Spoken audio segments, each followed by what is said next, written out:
Hello everybody, welcome to divinely guided 7777। कैसे हैं आप सब लोग। मैं आ गई हूँ एक और फ्रेश रीडिंग के साथ, और आज की रीडिंग में मैं चेक करूँगी कि आपके पर्सन के कोई रिग्रेट्स हैं। वो कुछ ऐसे रिग्रेट्स हैं जो आपकी नॉलेज में नहीं हैं, आपको उन्होंने कन्फेस नहीं किया है। कुछ ऐसे कन्फेशंस होंगे जो कि रिग्रेट भी शो करेंगे, अफेक्शन भी शो करेंगे, वार्मथ भी शो करेंगे, और डेफिनेटली मिस्ड अपॉर्चुनिटी भी शो करेंगे। और हर तरह का कन्फेशन, हर तरह का रिग्रेट, हर तरह की स्टेटमेंट जो भी रीडिंग में आएगी वो क्यों है, इसको मैं टैरो से चेक करूँगी। ठीक है, तो ये टाइमलेस, जनरल और कलेक्टिव है। ये कन्फेशन बेस्ड रीडिंग है। हो सकता है कुछ कन्फेशंस मैसेजेस के थ्रू, कन्वर्सेशंस के थ्रू कभी ना कभी आपके पर्सन ने आपसे ज़रूर किए हों, और कुछ कन्फेशंस ऐसे हैं जो इतने बिटर और इतने रियलिटी चेक देने वाले हैं कि शायद उन्होंने आपसे कभी भी नहीं कहे हों, बट वो उनको मालूम है, उनके दिल और उनके दिमाग को पता है। तो डेफिनेटली वो हम तमाम चीज़ों को इस रीडिंग के थ्रू चेक करेंगे। तो आप इनको रिग्रेट्स पे भी बेस्ड रीडिंग कह सकते हैं और कन्फेशन पे भी बेस्ड रीडिंग कह सकते हैं। ठीक है, टाइमलेस है, जनरल है, कलेक्टिव है। जब कभी भी आपकी नज़र से गुजरेगी, आपका उस वक्त का मैसेज है। मैसेज आपने वही लेना है जो लगे आपको अपनी सिचुएशन से मैच करता हुआ। टैरो में ये मैसेजेस आए हैं, आपने सब अपने ऊपर इम्पोज नहीं करने। बहुत सारे कन्फेशंस आ रहे हैं, तो चले मैं इंट्रो आपको बाद में दूंगी। ठीक है, 4 कन्फेशंस, 4 रिग्रेट्स, 4 स्टेटमेंट्स यहाँ पर आ गई हैं, और हर स्टेटमेंट को मैं टैरो से क्लैरिफाई करूँगी कि फिर ये वाली बात क्यों आई है। ठीक है, their dark confessions, their confessions, their regrets आपको लेकर क्या हैं।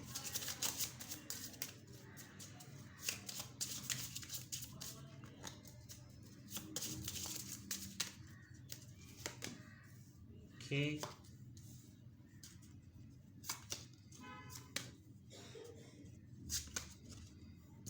ओके, ले लिए हैं जनाब मैंने आपके पर्सन की तरफ से आपको लेकर उनके कन्फेशंस, उनके रिग्रेट्स, उनकी स्टेटमेंट्स। अब एक एक को चेक करेंगे और पढ़ते हैं। मैं आपके लिए नरेट करती हूँ। जस्ट इमेजिन कि ये कन्फेशंस, ये रिग्रेट्स आपके पर्सन की तरफ से आपके लिए हैं।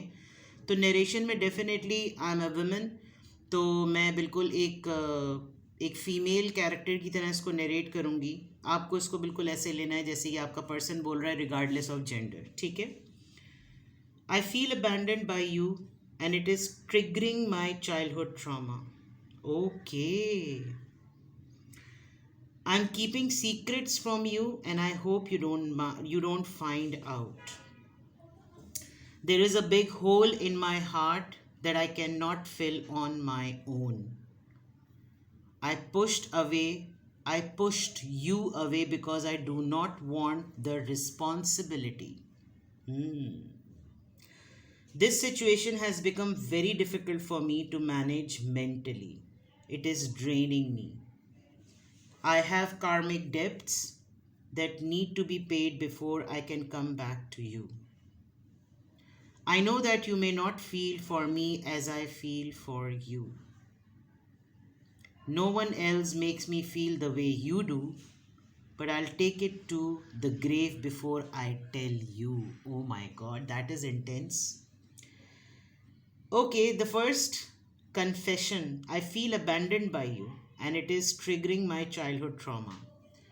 बहुत अर्ली एज में, जब बिल्कुल प्यूबिक एज होती है, या अर्ली टीन्स जिसको आप कह लें, या बिफोर या अर्ली एडोलेसेंस एज जो होती है, उस वक्त बहुत रिजेक्शन और बहुत एक्सेप्टेंस चल रही होती है। इंसान फ्लर्ट, अफेयर, गर्लफ्रेंड, बॉयफ्रेंड, वो वाली एज में बहुत होता है। तो ये इस वक्त उम्र के इस हिस्से में आकर इनको एक कन्फेशन बहुत स्ट्रॉन्ग है कि आपने जो इस वक्त इनके साथ किया है, आपने जिस तरह इनको अभी ट्रीट किया है, ये इनका चाइल्डहुड ट्रॉमा है।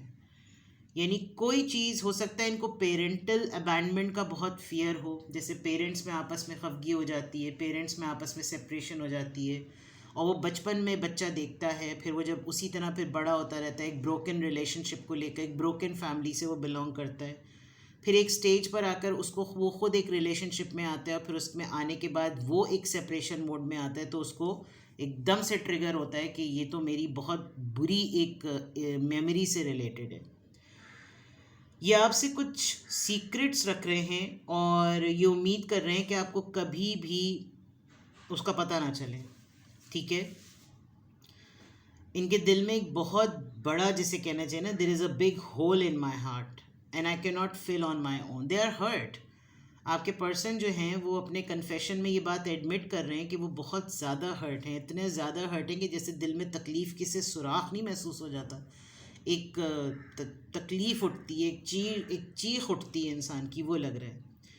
आई pushed you away because I don't want, इनको जिम्मेदारी ही नहीं उठानी आपकी, इनको जिम्मेदारी उठानी ही नहीं थी। इन्होंने लिटरली कोई ऐसी डिलिबरेट सिचुएशन की कि आप इनसे बाकायदा तौर पे दूर हो जाएं, किया, और फिर अगर आप वाकई इनसे दूर हो गए तो अब इनको इसका बहुत बड़ा रिग्रेट है, बहुत बड़ा रिग्रेट, ठीक है।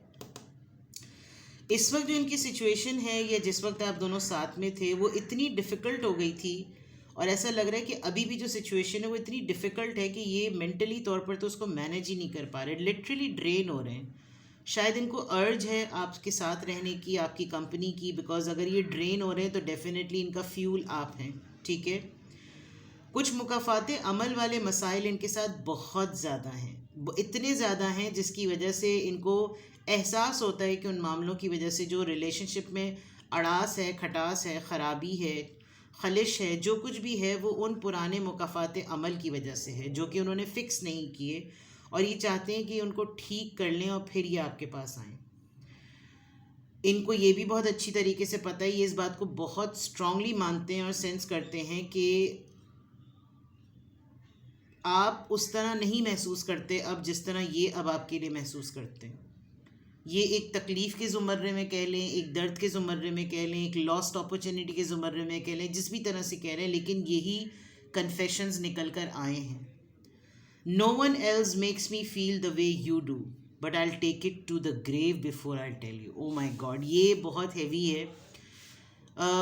ये ना आपको भाव ना देने की वजह से ये जुमला, ये कन्फेशन कभी भी आपको नहीं बोलेंगे। ये 10 लोगों को लो फील कराने के लिए या कंपैरेटिव एनालिसिस करने के लिए उनको तो ज़रूर उनका बेंचमार्क बढ़ाने के लिए बात बोलेंगे कि तुम उसके जैसी नहीं बन सकती, तुम उसकी जैसी हो ही नहीं, लेकिन ये बात ये कभी भी आपको नहीं कहेंगे। और लिटरली कुछ ऐसी बातें आपकी और इनके दरमियान रिलेशनशिप को लेकर ऐसी होंगी जो ये अभी, इनका कन्फेशन ये भी है कि वो बातें फिर मैं तुमको भी नहीं कहूँगा, वो मेरे साथ कब्र में जाएंगी। होते कुछ कपल्स में ऐसे राज और न्याज, ऐसे बातें होती हैं कपल्स में जो वाकई उनके साथ कब्र में जाती हैं। वो किसी को भी नहीं बताना चाहते अपने रिलेशनशिप की इंटेंसिटी का। आप लोगों ने अपने लिए, अपने साथ, एक दूसरे के साथ होने वाले मामलात को आप लोगों ने बहुत ग्रेसफुली कैरी किया है, और अब एक सन्नाटा है, अब एक खामोशी है। तो ये कन्फेशंस आपके पर्सन की तरफ से आपके लिए बहुत क्लियरली आ रहे हैं। अब हम इनको टैरो से क्लैरिफाई करेंगे कि ये क्यों आए हैं, इस तरह के कन्फेशंस जो हैं वो क्यों आए हैं। आपके पर्सन अगर उनके दिल में, उनके जहन में, उनकी रूह में, उनकी तरह उनके ये एहसासात हैं, वो ये एडमिट कर रहे हैं, बिकॉज कन्फेशन क्या होता है, एडमिट कर लेना। अगर वो ये चीज़ें एडमिट कर रहे हैं आपको लेकर, तो फिर ये किस कॉन्टेक्स्ट में है, ये ज़िंदगी के, आप दोनों के रिलेशनशिप के किस कॉन्टेक्स्ट में है जिसकी वजह से ये कन्फेशंस आपके पर्सन की तरफ से आ रहे हैं। आप अपने माइंड में जिस भी इंसान को रख के ये रीडिंग देख रहे हैं, please keep an open mind, ठीक है। I feel abandoned by you and it is triggering my childhood trauma. ये कन्फेशन क्यों आया है?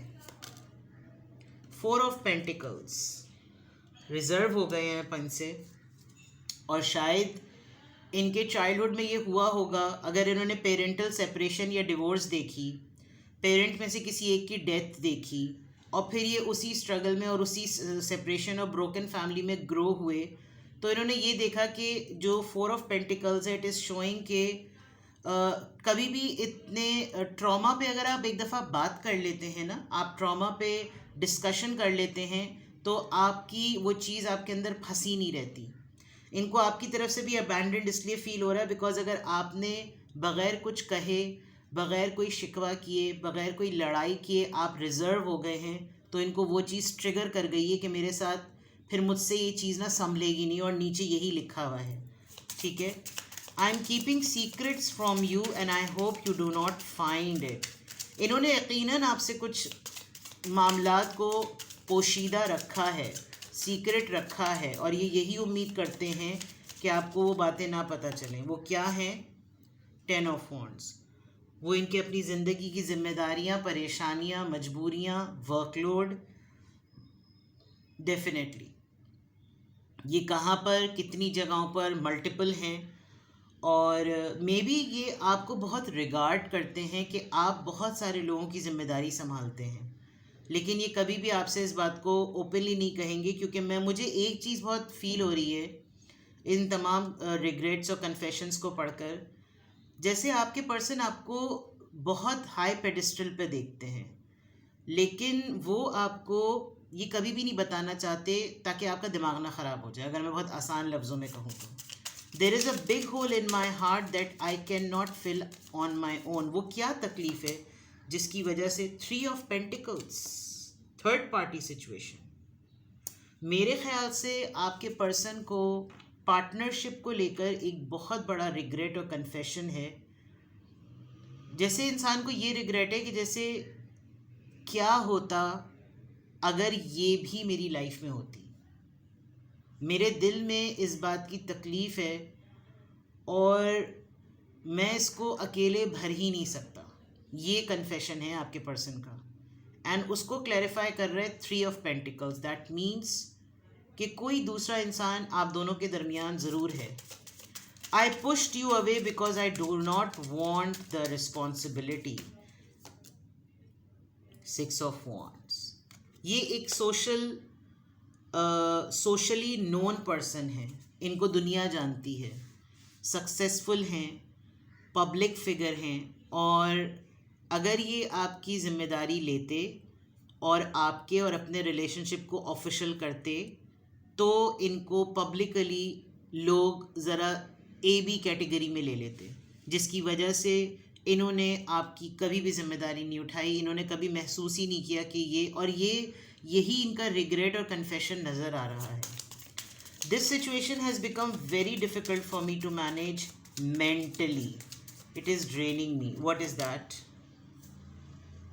Princess of wands. ओके, आपने अपनी पावर्स दिखा दी हैं इनको, और एक इंसान ने आपको अपनी ज़िंदगी में बुलाया, आपका साथ महसूस किया, आपको इस्तेमाल किया, रिलेशनशिप में डेवलपमेंट हुई, गिव एंड टेक हुआ, सब कुछ हुआ, लेकिन ओनरशिप नहीं शो की।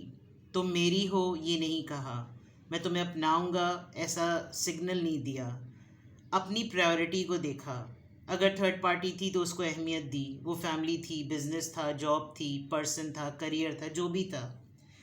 आप बहुत सारी जिम्मेदारियों में होते हुए भी इनके निबाह में थे, बट आप रिज़र्व हो गए। और जो अब चीज़ इनको ड्रेन कर रही है वो ये कि इन सब बातों के होते हुए भी आप फिर भी थे, आप फिर भी इनकी ज़िंदगी में थे, और अब ये उस चीज़ को मेंटली एक्सेप्ट नहीं कर पा रहे। इनको बहुत ज़्यादा ड्रेनेज फील हो रहा है because you are completely in your power. अभी आपसे कैसे कहें कि तुम मुझे अपनी पावर में से कुछ मज़ीद दो, जबकि मैंने आज तुम्हें इस तरह का बना दिया है हालात की वजह से। तो मेंटली ये डिस्टर्ब हैं, इनकी एनर्जी बहुत ज़्यादा ड्रेन होती है, और मैंने जो फ्यूल वाली बात कही थी वो यहाँ बिल्कुल क्लियर हो रही है, ठीक है। I have karmic debts that needs to be paid before I can come back to you. Definitely ये बात तो बहुत अच्छी है, इनको अपना कुछ ना कुछ मुकाफात अमल में, इनको एक ज़मीर की जो ना आवाज़ इनको कह रही है, बट लेट्स सी वो किस कॉन्टेक्स्ट में है। Queen of pentacles, alright. शायद आपने कभी इनसे बड़े ही टूटे वक्त में कुछ मांगा होगा, और इन्होंने आपको नहीं पे किया होगा, इन्होंने आपको सपोर्ट नहीं किया होगा। और मैं आपको एक बहुत हिडन बात बताऊं, खुदा ताला की ज़ात इतनी रहमान और रहीम है बेशक, एक ऐसा इंसान जो बहुत बागैरत होता है ना, जो गैरतमंद होता है, मौला अली का कौल है कि जब कोई तुमसे मदद तलब करे तो उसकी मदद करते वक्त कभी भी उसकी आंखों में मत देखो, क्योंकि हो सकता है शर्मिंदगी से वो इंसान तुमसे नज़रें ना मिला सके। अल्लाह ताला बहुत गैरतमंद लोगों को बाज़ दफ़ा ऐसे बासलाहियत और इक़्तिदार से भरपूर लोगों के पास भेजते हैं मदद के लिए।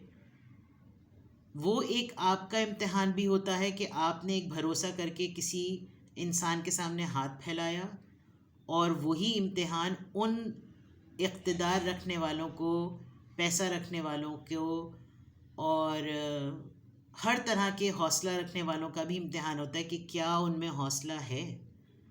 आपका ऐसा लग रहा है कि आपको अल्लाह ने अपने बंदे को जांचने के लिए, अपने पर्सन को जांचने के लिए आपको उसकी तरफ भेजा था कि आप उससे मदद मांगें। इनको बहुत बड़ा इस मामले में रिग्रेट है कि इन्होंने, ये चाहते तो ये आपकी मदद कर सकते थे।